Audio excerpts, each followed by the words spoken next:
Friends, welcome to Mariners mind.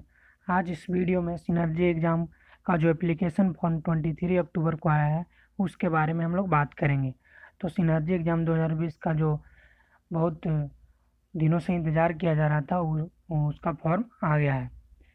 तो आज हम इस वीडियो में क्या क्या बात करेंगे, एग्ज़ाम डेट क्या है, एलिजिबिलिटी क्राइटेरिया क्या है, एग्ज़ाम सेंटर क्या होगा, स्टडी मटेरियल, सिलेबस।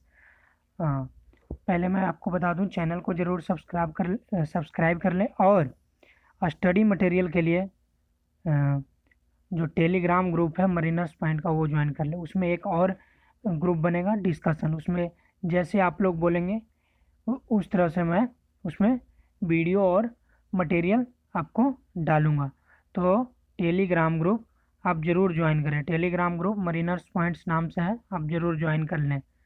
तो चलते हैं एलिजिबिलिटी क्राइटेरिया की तरफ। क्या एलिजिबिलिटी क्राइटेरिया है?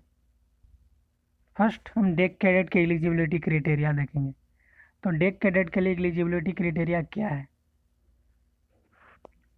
उनका डेट ऑफ बर्थ 1 जनवरी 1996 के बाद होना चाहिए और फिजिक्स केमिस्ट्री मैथ में जो एवरेज होता है, जो हम लोग परसेंटेज निकालेंगे क्लास 12 में, वो 70% आना चाहिए। फिजिक्स केमिस्ट्री मैथ का जोड़कर तीनों का डिवाइड करेंगे तो वो 70% आना चाहिए। मतलब परसेंटेज आप अगर आप लेंगे, सॉरी वो तो एवरेज हो जाएगा, नहीं आपको परसेंटेज निकालना है।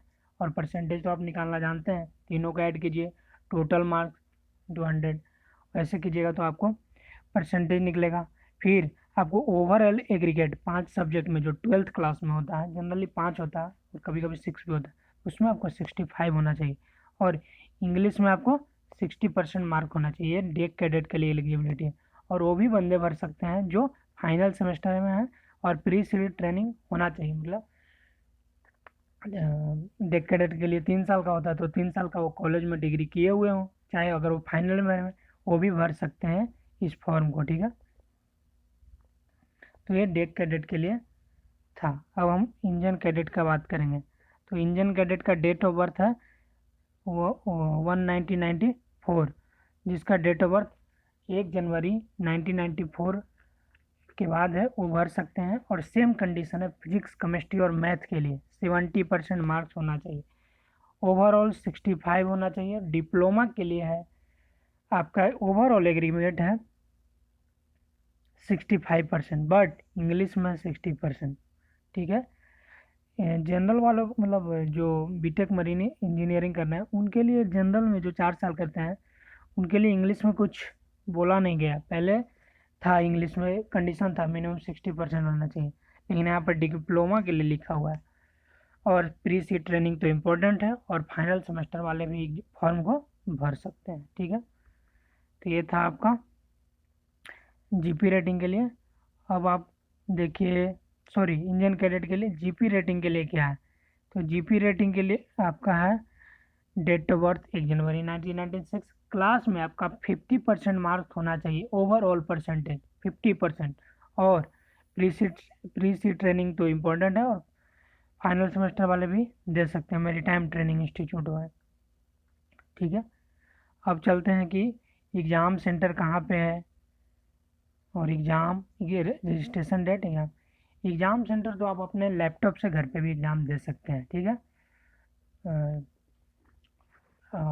आप अकॉर्डिंग टू नीड आप अपना एग्ज़ाम डिसाइड कर लीजिएगा, ताकि इंटरनेट प्रॉब्लम ना हो, इलेक्ट्रिसिटी प्रॉब्लम ना हो, वो सब सारी चीज़ बातें नोटिफिकेशन में दी गई है। पहले हम एग्ज़ाम डेट का बात कर देते हैं। भरने के लिए तो पता चल गया कि तीन ही लोग भर सकते हैं, डेक कैडेट, इंजन कैडेट और जीपी रेटिंग। तो डेक कैडेट के लिए डेट जो आपको डेट दिया गया बहुत कम डेट है, वो 3 नवंबर तक है। 3 नवंबर को एग्ज़ाम है और रजिस्ट्रेशन करने का जो डेट है वो है 30 अक्टूबर। 30 अक्टूबर आपका रजिस्ट्रेशन करने का डेट है और एग्ज़ाम है आपका 3 नवंबर को। तो आपके पास टाइम बहुत कम है। इंजन कैडेट वालों के लिए थोड़ा टाइम दिया गया है, 10 नवंबर को एग्ज़ाम है और 7 नवंबर तक रजिस्ट्रेशन कर सकते हैं। तो टेलीग्राम ग्रुप जरूर ज्वाइन करें अगर आपको स्टडी मटेरियल चाहिए। 2 वहाँ ग्रुप बनेंगे, कुछ में हम प्रीपेड भी करेंगे ताकि हमारे में जो हम मेहनत करें उसके लिए कुछ हमें भी मिले। ठीक है, जीपी रेटिंग है तो जीपी रेटिंग के लिए ऐसे तो मैं यूट्यूब पर सारे वीडियो डाल दिया हूँ, मैकेनिकल एप्टीट्यूड, रीजनिंग जितने भी हैं ताकि आपको प्रॉब्लम ना हो। मुझे नहीं लगता आपको मतलब प्रीपेड की ज़रूरत पड़ेगी, क्योंकि मैंने वीडियो सारे डाल दिए हैं, वो आप देख सकते हैं। चैनल सब्सक्राइब कर लीजिए और देखिए क्या स्टडी मटेरियल है उस पर। और तो आपका यहाँ पर क्या है, 7 नवंबर रजिस्ट्रेशन फॉर्म है और 10 नवंबर को आपको एग्ज़ाम है, ठीक है। नवंबर का आपका एग्ज़ाम है। और जीपी रेटिंग का कब है, 17 नवंबर तक एग्ज़ाम है, ठीक है। 17 नवंबर और 14 नवंबर रजिस्ट्रेशन डेट है, ठीक है। अब आते हैं हम लोग रिफंड पॉलिसी की बात करते हैं। रिफंड पॉलिसी में बोला गया है कि कैंडिडेट जो टेक्निकल इशू में बात किया गया है कि टेक्निकल इशू अगर प्रॉब्लम होता है तो उसके लिए जिम्मेवार आप हैं, उसके लिए सिनर्जी जिम्मेवार नहीं है। इसीलिए बोल रहे हैं कि अगर आप एग्ज़ाम का तैयारी अच्छे से करते हैं और टेक्निकल में भी टेक्निकल प्रॉब्लम हो जाता है, लैपटॉप प्रॉब्लम, इलेक्ट्रिसिटी प्रॉब्लम और एनीथिंग प्रॉब्लम, देन सिनर्जी आपका जिम्मेवार नहीं होगा, नॉट रिस्पॉन्सिबल। इसीलिए टेक्निकल जो प्रॉब्लम है उस पर भी ख्याल रखें, वरना आपका सारी मेहनत बेकार हो जाएगा। कोरोना के कारण ये एग्ज़ाम लेट से निकाला गया है, आपको भी पता है। और ये आपके लिए गोल्डन अपॉर्चुनिटी है, क्योंकि जो ट्रेनिंग इंजीनियर होते हैं उसके लिए सिनर्जी बहुत बेस्ट ऑप्शन है। इसीलिए आप अच्छे से तैयारी करें और टेक्निकल चीज़ पर भी ध्यान दें। देखिए क्या लिखा हुआ है, डेस्कटॉप, लैपटॉप, इलेक्ट्रिसिटी बिल सब एडवांस में आप वो रेडी कर लें, ठीक है। अब हम बात करते हैं कि हाँ लिखा हुआ देखिए, electricity failure, internet issue, desktop and laptop failure, failure of web cam, fail to produce valid ID. तो इस कंडीशन में सिनर्जी नॉट रिस्पॉन्सिबल और आपको रिफंड भी नहीं होगा, ठीक है ना। तो ये ख्याल रखें। और टेक्निकल इशू में बताया गया कि कौन कौन से सिस्टम में आप एग्ज़ाम दे सकते हैं। तो देखिए, एंड्रॉयड में आप नहीं दीजिएगा, iOS डिवाइस में भी नहीं देगा, OS कंप्यूटर में भी नहीं दीजिएगा। तो आप सिस्टम देख लीजिए किस सिस्टम में आप एग्ज़ाम दे सकते हैं, ठीक है। अब नेक्स्ट है, सिस्टम में अब अगर लॉगिन करना है तो क्रोम सिस्टम और क्या सिस्टम ऑपरेटिंग सिस्टम है वो देख लीजिए। यहाँ तो जो आपका सिस्टम होगा विंडो 8 से एबव ही होना चाहिए, ताकि आपको प्रॉब्लम ना हो, ठीक है। And 2 GB RAM, dual camera, camera भी आपका ऑन होना चाहिए। ऐसा ना हो कि आप कैमरा बंद करके इधर चोरी करना है, तो कैमरा ऑन होना चाहिए, सबका ध्यान रखें। छोटी छोटी मिस्टेक आपको एग्ज़ाम इनएलिजिबल कर देगा, इसीलिए ये सब में परहेज नहीं रखें, ठीक है।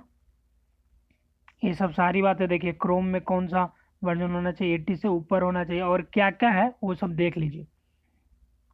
अगर आपका पेमेंट में प्रॉब्लम आ जाता है तो पेमेंट के तो मतलब ऐसा नहीं कि आप 7 तारीख को फॉर्म भरें, अगर 3 दिन पहले 4 दिन पहले, ऐसा ना, फॉर्म को पहले ही भरने का कोशिश करें।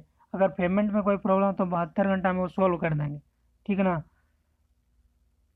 वो मेल कीजिए या कुछ भी कर सकते हैं। इसीलिए बोल रहे हैं कि आप फॉर्म को थोड़ा पहले भरने का कोशिश करें, लास्ट डेट का कोशिश ना करें, लास्ट डेट में फॉर्म ना भरें।